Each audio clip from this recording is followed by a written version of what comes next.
സത്യം ഹൃദയത്തിലെ കെടാവിളക്കാണ്. കെടാവിളക്കായി സത്യത്തെ നിലനിർത്തുക, അതിൽ കൂടി ആത്മപ്രകാശമായി ആത്മബോധമായി ഭവിക്കുന്നു.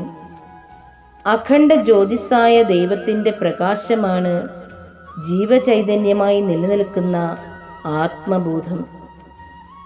ദൈവചൈതന്യം ഹൃദയെ വന്നാൽ ഭൗതിക ശരീരം വരെ മറന്നുപോകും. ഹൃദയെ ദൈവത്തിന് സ്ഥിരം വസിപ്പാൻ ഇടം നൽകുക.